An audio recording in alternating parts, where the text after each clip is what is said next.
Okay, so here's a question. We don't need to try it because I don't want any medical emergencies. But who can hold their breath the longest? How long? Come up here and try it. No, I'm just kidding. No, no, no. We're not going to have anyone try to hold their breath. Like, oh, he's slain. No, he passed out. He's put a pillow under the head. He'll be okay. But if you think about it, like how long have you ever held your breath? I mean, you go swimming, you hold it for maybe 10, 15 seconds at a time if you're talented. I'm not talented.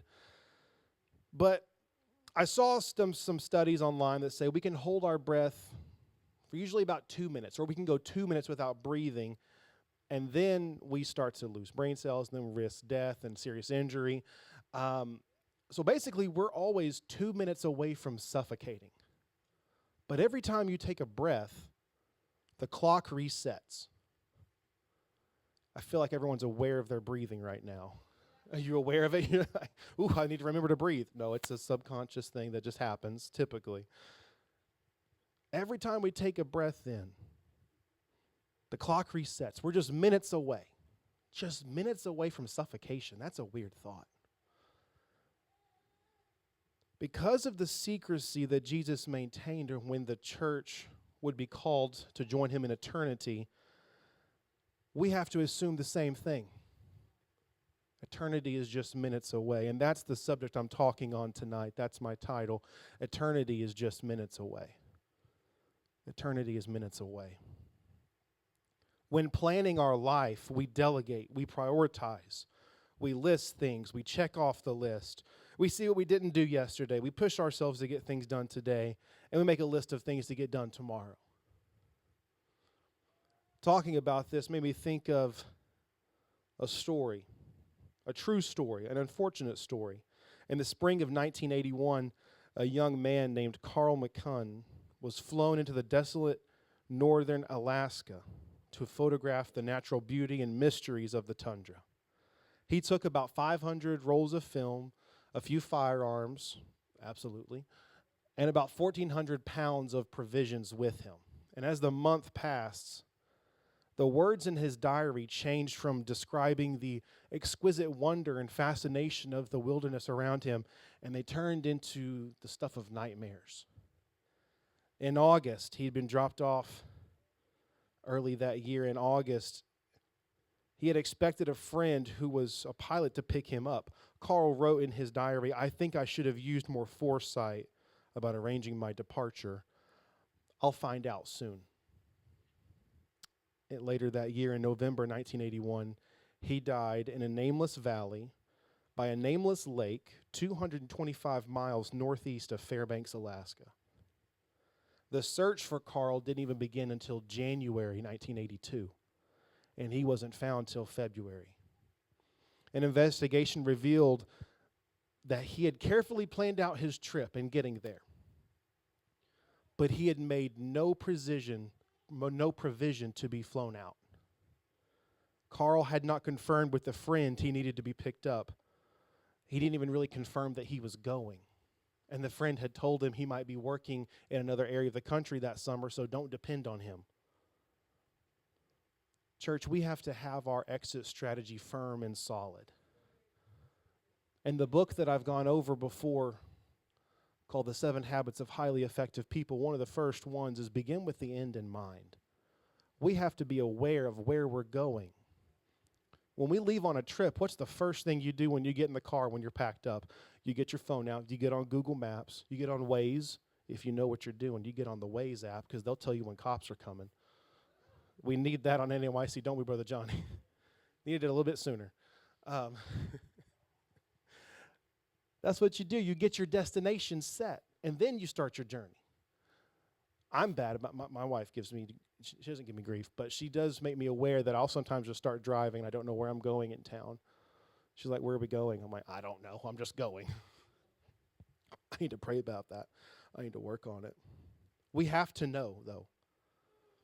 We cannot just think we're saved. Thinking we're saved won't do it. Hoping I'm saved does not do it. But as 2 Peter says, I must make my calling and election sure. Driving in Texas, I've noticed something, I'm sure y'all have too. When there's a cop down the road and someone's coming towards you, what will they do? They'll flash their headlights. Yeah. They don't do that in other states. Driving to NAYC, they do not do that. And it is rude. It is uncalled for. And I've already written a letter. I just don't know who to send it to. I'm upset about it. But in Texas, we give them a warning. We flash those. We let them know. Of course, you got to make sure it's not a cop in front of you if you're flashing, because then they'll get you for that. That's cheating, apparently. But unfortunately, when it comes to the rapture, we do not have a flash your headlight moment. We don't have a heads up. There's always one thing we can do tomorrow. And there's always something we can do tomorrow. There's always something that we could push off. But there's one thing we cannot do tomorrow, one thing we cannot delegate to another day, and that is to ensure that I am saved, to ensure that you are saved. There are things that can keep us from heaven that go outside the bounds of the Ten Commandments. Ten Commandments is a good starting list, but there are more issues of the heart than sins that can keep people out of heaven. There's a story or a parable in the lesson that illustrates this. Jeremy woke up once again to his average life. He and his twin brother James lived similar lives. They both loved their families and both worked in roughly the same field. They were both raised in church by great parents. Yet even with similar lives and having grown up with similar backgrounds, they had veered in different directions. On this day, which seemed as normal as any other day, something would happen to make it the most special day of Jeremy's life. During lunch break, Jeremy headed to a restaurant to eat with his brother James. They had not seen each other in a while due to the busyness of life. Jeremy walked in to find James seated close to the back corner. After sitting down and exchanging pleasantries, they ordered their food. "I think it's time we talk about it, James." But James's answer was curt. "What is there to talk about?" Jeremy studied his brother's face, looking to catch his mood before answering. "You should really come back to church, James. We miss you there, and we're worried about you." James took a sip of water casually. That. James displayed a level of nonchalance that displeased Jeremy. "James, this is serious." James replied, "I know, man. I know. I'm just not quite ready yet." Jeremy knew James had a lot of baggage, but this conversation still needed to happen. "I'm sorry about everything that happened, but you cannot hold it against everyone. It was some individuals at the church, but not the church itself, and it certainly wasn't Jesus." He responded, "Hey, I know. I said I know. I'm just not quite ready to go back yet. I haven't forgiven those who did that to me, and I know you already have forgiven them, and they're back in church now." "That's the nature of forgiveness," Jeremy stated. James was beginning to get upset. "Yep, and that's exactly why I haven't forgiven them. I don't want to see them again, but..." And before Jeremy could finish his sentence, there was a loud, strange noise. It sounded like a trumpet or maybe a shout, maybe both. Jeremy was gone. He had been watching and praying for this moment his whole life, spending his time in prayer and reading the scriptures. He had witnessed to those around him. But James had a different experience in that moment. It seems as if the world had gotten darker and colder. He looked across the table to see his brother's reaction to the sound, only to find that his brother was gone. One day that story is going to play out. One day, people are going to be in front of you, hopefully not you. People are going to be around you in Walmart, and suddenly you're gone, and they're wondering where you just were. It'll be sudden, and it'll be final. That's why we must live ready. We must live like eternity is just minutes away. We don't know the time when Jesus will come back for his people. The church should be constantly asking, when is Jesus coming back? But the world asks, is Jesus even coming back? Skeptics have asked this second question for nearly 2,000 years, even right after the time when Jesus resurrected. That quickly they started questioning it. But we can trust his promise. Even after this now 2,000 years of waiting, we can trust it. Some don't. But rather than be discouraged, we should be excited that we are closer to the rapture than we ever have been. 1 Thessalonians 4 says, "For the Lord himself will descend from heaven with a shout, and with the voice of the archangel, with the trumpet of God, and the dead in Christ will rise first. Then those who are alive and who remain, will be caught up together with them in the clouds to meet the Lord in the air. And so we will always be with the Lord. Therefore, comfort one another with these words." I remember when hearing about the rapture didn't bring me comfort. I remember a period of life, I remember some days where hearing about the rapture brought me no comfort. I remember a specific day when I was much younger. I was for sure younger than 14. I want to guess I was 11 or 12. But I remember a day my brain clicked on and I had the realization that everything around me is not eternal, that everything is going to pass away. I had a literal fear gripping me, and I seriously sat in my living room holding my mom's hand because I was scared she was going to fly away. I was scared. I was a scared little kid because I had that moment of realization that, oh, eternity's happening. And I don't know where I'm going to be right now, so that means I do know where I'm going to be right now. If you're not sure, then that means you know. I think we've all had that moment when we were a kid, a little bit more comical moment, where you're walking through the house, you call out for your parents, they don't respond, and you just know the rapture happened, and you immediately begin fasting and praying, searching out for them, and then they come out of the garage and like, "What did you need?" You're like, "I needed assurance.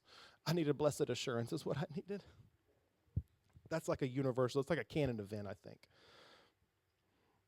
Those times when the thoughts of the rapture do not bring us comfort, the answer for why is easy. It's that we weren't ready. We weren't ready. So let me talk briefly about this side of eternity as well. There's a story in the lesson that it alludes to, but I'm going to kind of reframe it like this. Say I'm a child. I am a child, but say I'm a younger child. I'm living at home. My parents come to me and say, "Okay, Micah, if you clean your room, we'll take you to Andy's, and you can get a Nutty Waffle Crunch. And then we'll go to the mall, and we'll hit up Foot Locker. You get any shoes you want. You know what, Micah? We'll even take you to Lids. You can get a new hat that matches, because coordination's important, right?" Well, obviously, I get excited. I say, "All I have to do is clean my room?" "Yes, that's all you have to do." "Okay." Well, then with my smart aleck self, I'll for sure turn around and be like, "What if I don't clean my room?" My dad smiles at me and says, "Well, son, we'll still take you to Andy's. We'll still take you to the mall. You can get the shoes and the hat." Then why in the world would I spend time cleaning up the mess I'm living in? If I get the Nutty Waffle Crunch no matter what is the point of living holy and separated? I'm blurring the lines of my little example in reality. Here's a controversial statement I had to run past my dad first. I do that a lot with some things. Hell is just as important as heaven. Without the choice of hell, yes, choice of hell, what do I need to get saved for? Why live Christ-like? Why control my anger? Why not cuss and say whatever I want to whoever I want to? Why shouldn't we dress as whatever gender we want? Why can't I lie about just anything? Why? Because there's a consequence and there's a standard. And that standard is Jesus. And the consequence of living Christ-like is heaven. And the consequence of rejecting Jesus is hell. And the reality is that if that consequence of sin was not as real as the consequence of being Christ-like, a majority of us would not be saved. Possibly all of us. The first person I ever heard talk about that concept, this whole little thing, was Elder Brother Orange. He's passed on now. But he was preaching a youth rally in Silsbee, Texas. called Bridging the Gap. They would have two preachers, a young man and an elder, hence bridging the generational gap. And he preached that. You see a presbyter, a respected man of God, planted a church, generational apostolic heritage. And he says, if it wasn't for hell, I wouldn't be saved. So for me as a 15-year-old, it was a mind-shattering moment where I had to think about it like, wait, hold on. You're onto something, brother. An initial realization of hell can, and I believe will, come to all believers. But fear of punishment is not what a relationship with God is built on. Fear of punishment is not our foundation. It's just like a fear of the dark. Being scared of the dark, I turn the lights out of my room. Ooh, it's dark. But then as time goes on, what happens? Your eyes adjust. You can see the little light from the charger in the wall. You see the light from the air purifier in the corner. You see the light trickling through the window, through the gaps in your door. Your eyes adjust, and suddenly the fear kind of fades away. Fear doesn't last. So fear of hell cannot be what you build your relationship with God on. Fear of hell, it should push us towards God. That's what it should do. And then a relationship with Him will grow. And eventually my love is going to outweigh my fear. But I believe we need to keep that fear. We need to keep that awareness that eternity is just minutes away. Because hell was not made for us. It was made for the devil and the fallen angels. I'm sure some of y'all realize, but some of y'all may not. Do y'all realize we're given the dimensions of heaven in Revelation 21 and 16? And the city is laid out as a square, and the length is as great as the width, and he measured the city with the rod, 12,000 stadia. Its length, width, and height are equal. That means a cube. 12,000 stadia, that's about, roughly estimated, a good estimate is 1,400 miles. Long, high, wide, all those dimensions. Put up that map, if we would, Sister Marissa. I don't know how visible is it up there? Oh, pretty visible. That's a 1,400 mile square. That's pretty big. Wouldn't y'all agree? That's pretty big. I don't have a graph that shows you the height, but the height of 1,400 miles, 1,400, it goes past 4 layers of atmosphere into the exosphere, which is where satellites are. That's where the satellites orbit. Earth is in the exosphere. That's where 1,400 miles ends up from, let's just go with sea level. That's pretty big. I think it's pretty cool, and it's interesting to imagine how that works. There's other descriptions in Revelation of like how it looks. It's gold, it's shimmering. Is it really gold streets, or is it just light that looks like gold? There's walls of jasper, gates of pearl, all these beautiful descriptions. I'm not going to go deep into the descriptions of hell. Just one. Isaiah 5:14. Therefore hell hath enlarged herself. We don't know the dimensions of hell, but we're given exact boundaries of heaven. That'll preach in more ways than one. In order for us to live a rapture-ready life, we cannot forget that the promise of our inheritance also has a punishment if we do not qualify for that inheritance.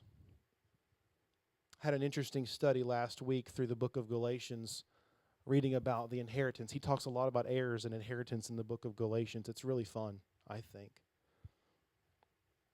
I haven't said it yet. I find it interesting. There we go. I said it. That's my catchphrase for y'all that may not know. It's my catchphrase. I find it interesting. There was a phrase I came across in studying for this. I don't remember where I saw it, honestly, so I can't give credit to them. I know it wasn't me. Eternity is determined in time. I thought that was an interesting take on it. Eternity is determined in time. The temporal will dictate what happens in the eternal. The perishable decides the imperishable, and the finite will destine the infinite. We determine where we end up for an eternity.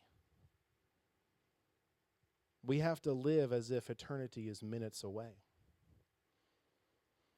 Perhaps you've heard it said, I've certainly heard people say it. They'll go, all my life I've heard Jesus is coming back soon. My grandfather heard it. I heard it. My dad heard it. And I don't believe it because I haven't seen it. Well, I'll tell you what, if you do see it, it's too late to believe it. It's too late to believe it if you see it happen and you don't believe. That's just the sad part of it. I remember years ago, my mom told me that she thought God was coming when she was a teenager and that she wouldn't get to be a wife or a mother or a Gigi. But then the Lord tarried, and suddenly here she is, sick. That's sad. I'm sorry she's sick. But it would have been better if she was right there, but that's okay.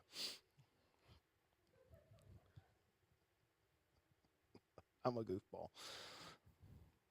But this made an impression on me, that my mom had that same perspective that I did. That kind of helped me understand it. It let me know, others have had those concerns too. Maybe some of y'all had to have too. But it also gave me some awareness. I better make what I do count. Because quite frankly, I may not get lucky enough for a rapture to happen early. Why do I say lucky enough? Because all I have to do is stay ready up until that point, and then it's done. If I'm alive, I'm fighting. I'm struggling against my flesh, temptation, the sin of this world, other people's flesh. It's a struggle. It's a fight. That's why I say lucky enough to be raptured early. I'm going to probably have to live out my days and run this race. This doubtful belief, though, that Jesus is not coming back, it's not new. It lived in the apostles' day because we read in 2 Peter 3, knowing this first, that there shall come in the last days scoffers, walking after their own lust, and saying, where is the promise of his coming? For since the fathers fell asleep, all things continue as they were from the beginning of creation. There will always be plenty of people to question God and his word. And honestly, it's good for us to ask questions too, and to seek more understanding.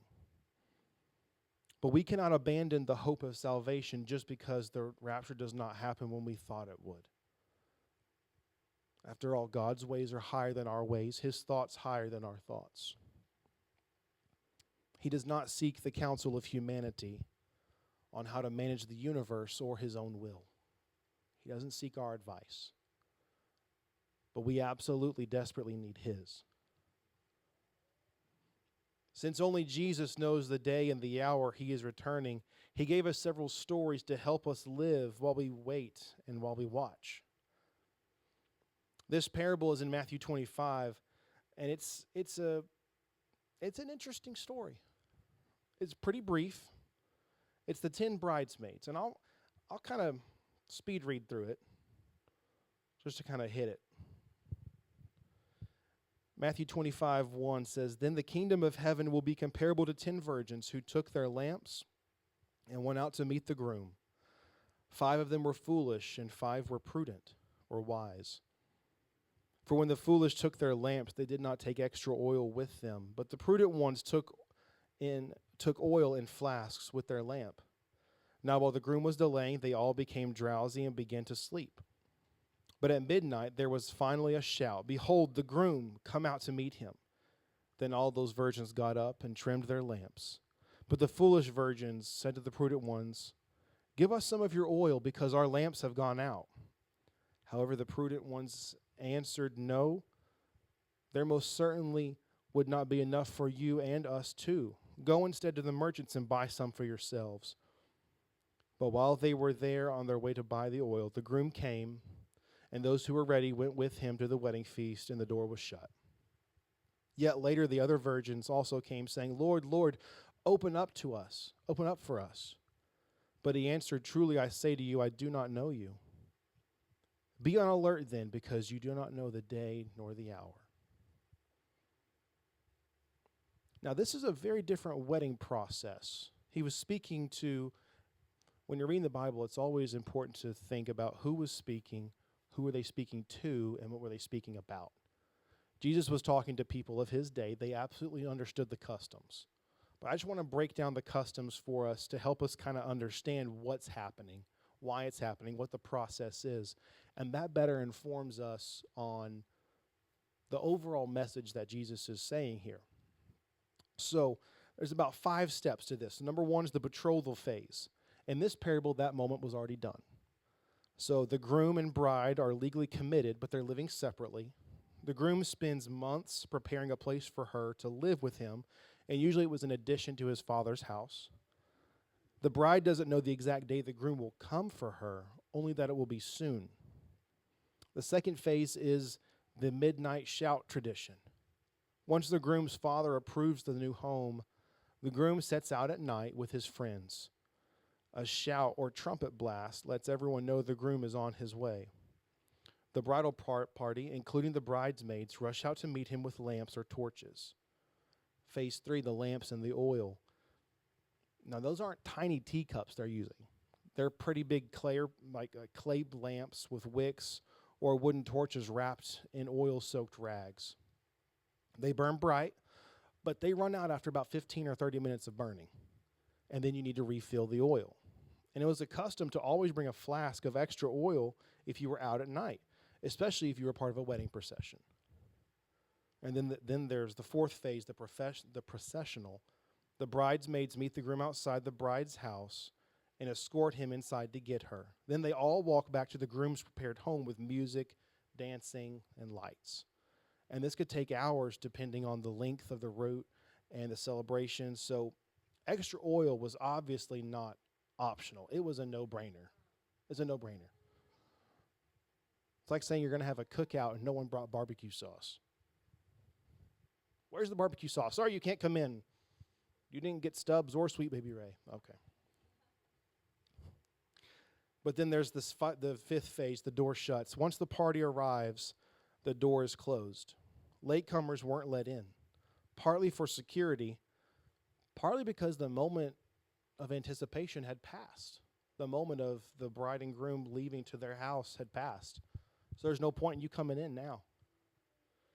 When Jesus explains the story, they absolutely understood the social context and immediately got the point. Jesus himself drew upon this story and custom before his departure, because Jesus promised his disciples in John 14, I go to prepare a place for you. And if I go and prepare a place for you, I will come again and receive you unto myself, that where I am, you may be also. I checked it in the chronological Bible that I have, and this was after the bridegroom story. So he's calling back to that saying, I'm going to prepare a place for you. It's not our job to know when God comes back. And it's not our job to even know the totality of his will for our life. Our job is to stay saved, pursue sanctification, and preach the gospel with words and without words. That is why Jesus called us to watch, therefore, for you know not the day nor the hour when the Son of Man comes. The church has held its breath for nearly 2,000 years, waiting for Jesus to come. And some may get tired of waiting. Some may have fallen asleep or become complacent. But we must live every day as if this day is that day when the bridegroom returns. Eternity is just minutes away. Thinking about this, I remembered something that I had written, and I searched for it in my computer, and I found it. It was a lesson I wrote in February of 2023. And I opened it talking about the tomb of the unknown soldier. Anyone familiar with the tomb of the unknown soldier? At least know what it is, where it is? A few, okay.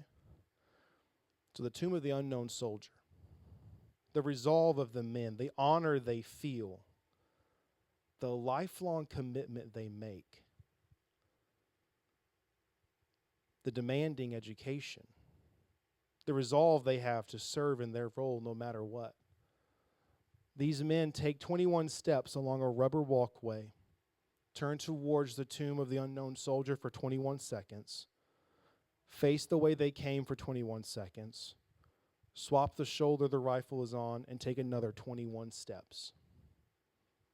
In hurricanes, when they are told by superiors that they are relieved of duty, they do not abandon their posts. During Hurricane Isabel, the guards did not leave. They stayed in their rotation. They kept going and pushing. When asked about it, they said that they think about their brothers and sisters fighting and getting shot at overseas, pushing through their limits and still going. But they couldn't handle a little wind. No, they stayed and they manned their post. When the government has shut down in the past, the men and women guarding the tomb of the unknown soldier do not stop. They don't blink or flinch as the leaders and commanders over them take time off. They keep going. When one becomes a guard, and it's very difficult, there are height and weight requirements to meet. They make a lifetime commitment to never drink again, to never cuss in public, to never disgrace the flag or the tomb for the rest of their life. Each time they are stationed there, that post is for 2 years. And for 2 years, they commit to that role. I wondered when I was reading about this years ago and researching it, how long was one of their shifts? In the winter, it's 1 hour. In the summer, it's just 30 minutes. Right now, it's just 30 minutes. It's because we're in August. 30 minutes is how long they walk.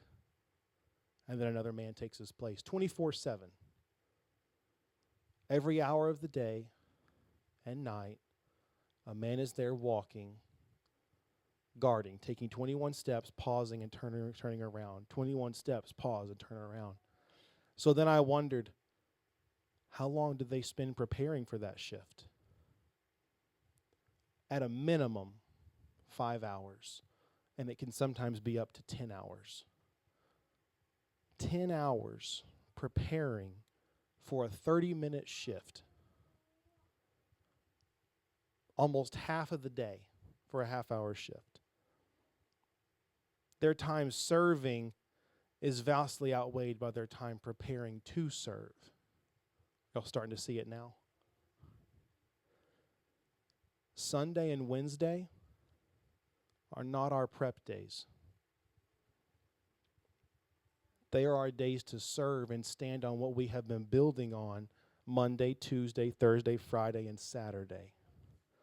Prayer, reading the word, that's how we prepare.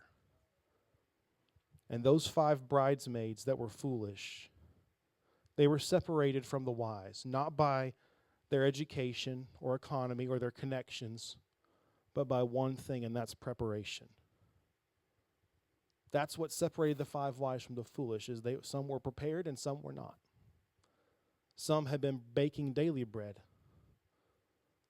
Some had their oil on them. And others had just enough to get by, barely.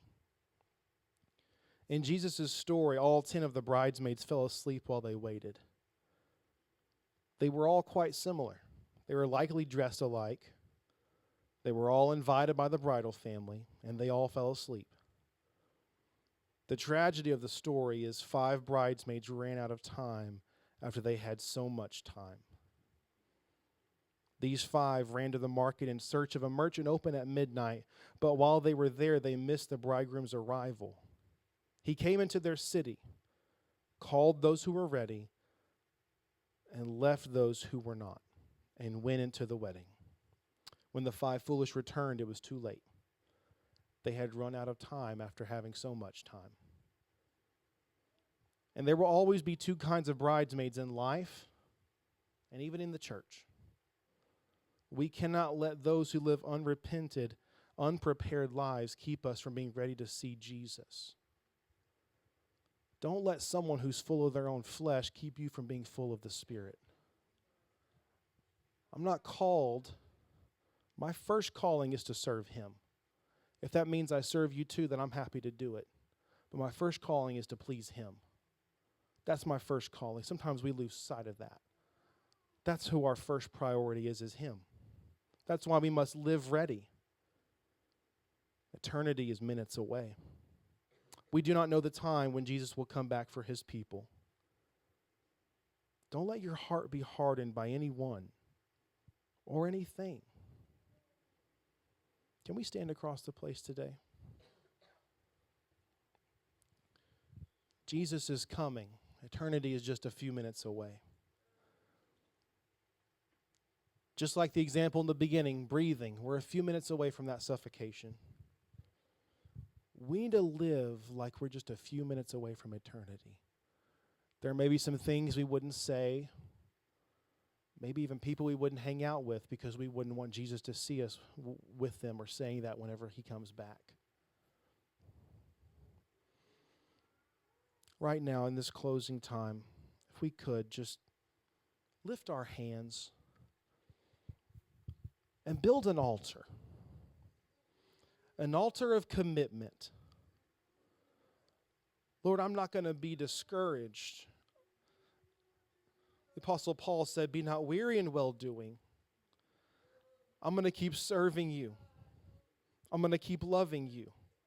And I'm going to live every day like I am looking for your return. I'm going to live every day like I am just moments from eternity.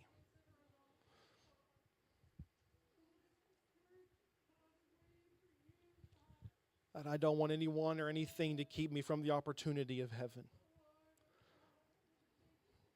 I know all too well the choices that are before me. Lord, I pray that you would help me to die to my flesh, that I would lay that flesh on the altar of sacrifice, and that my flesh would decrease so that you would increase in my heart and in my mind. I don't want to get so wrapped up in little squabbles like the story or little hurts that I lose my opportunity of heaven. I don't want anything to keep me from that because you are the priority. You are the most important thing in my life, and I will pursue you with everything within me. Jesus, I worship God. I worship you, Savior. Hallelujah, hallelujah.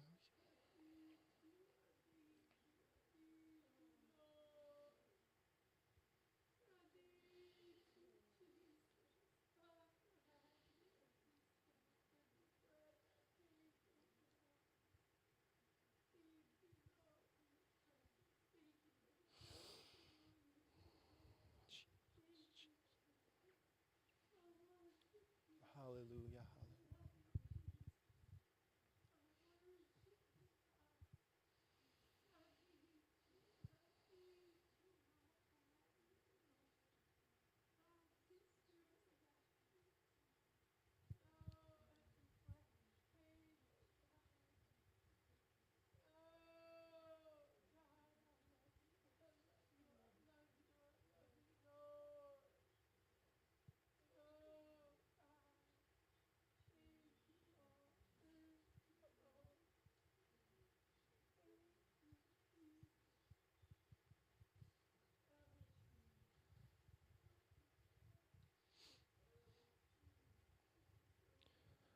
Talking about the end times can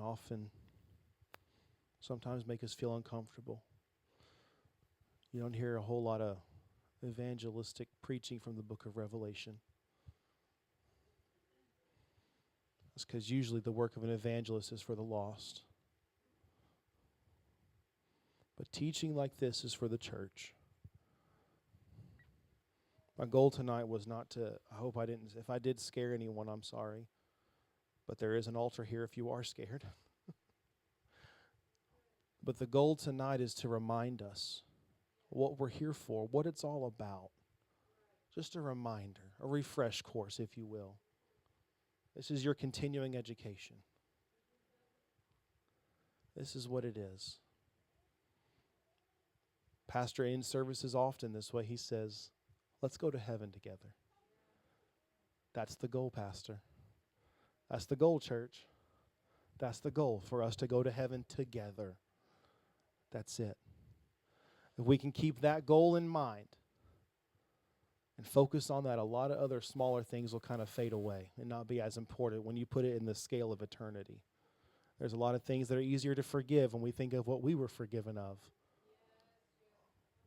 A whole lot easier to forgive. A whole lot easier.